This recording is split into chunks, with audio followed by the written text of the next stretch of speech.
1-800-SANDALS. All right, more in the stimulus package. Joining me now is senior Republican Congressman and Deputy Whip Kevin Brady from Texas, also on the Ways and Means Committee. Mr. Brady, thank you very much for your time, sir. Thanks, Larry. Let me ask you, our own Hampton Pearson said it's a love-in today, a love-in with Mr. Obama on the biggest spending package in the history of the planet Earth. Is the Republican House membership ready to vote in favor of this package? No, absolutely not. We see this as probably $1 trillion mistake, and one that not only will not help the economy, will surely lead to tax increases, major tax increases in the future. But why is your alternative, which I read with great interest today, you're going to take the 15% rate down to 10% and the 10% rate down to 5%. Nobody pays any taxes around there. Why is your alternative, pardon the phrase, so wimpy and wussy? Well, actually, I don't think it is. What we realize is that usually Congress moves too slowly and the stimuluses don't work. And so the best way to fix a short-term problem is to create long-term relief that actually helps people. You know, our approach is less spending, much less spending, more tax savings, and a guarantee of no tax increases. Because, again, we're convinced that the Obama plan is going to end up being paid for by a lot of families and small businesses. But you're not cutting the corporate tax rate, as so many have suggested, and you got nothing in there for investors. You know, capital is on strike. That's one of the problems. Investors are on strike. They're getting pummeled.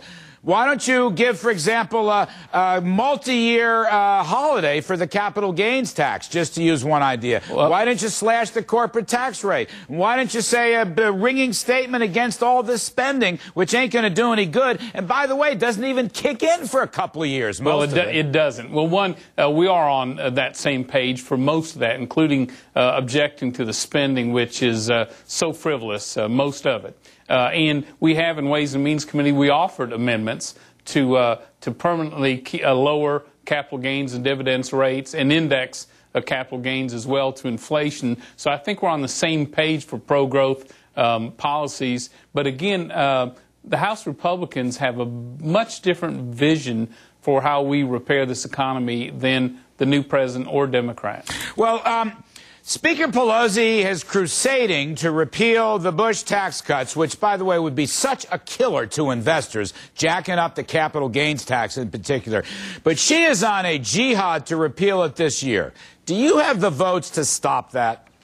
Well, it's going to be tough. I mean, they are determined to raise taxes, and not just on the wealthy 1%, but on middle-class America and on small businesses as well. We're going to fight as hard as we can. I can't think of a worse thing to do in a recession, or really at any time, than to raise taxes, and we're going to fight as hard as we can. Do you have any intelligence at the moment that President Obama will fight Pelosi and not repeal the Bush tax cuts in 2009 and 2010?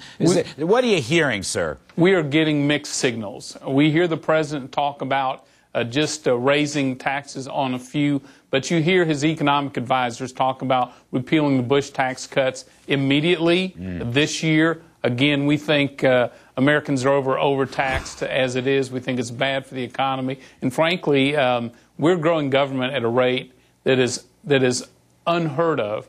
And again, there is no free money. Someone's going to have to pay for this. Well, I'll tell you, I think the threat of a higher capital gains tax is one of the things overhanging this stock market and hurting it. Mr. Kevin Brady, we appreciate your time very much, Larry. sir. Coming up next, if you're looking for a reason for the stock market slump, I want to continue this theme. Look no further than this stimulus package. I see no real growth impact. Neither does Wall Street. And I think that is still plaguing our markets that can't seem to get unwound and out of its way. We're going to have a big debate over this when CNBC Reports returns. I'm Larry Kudlow. Join us again for this debate.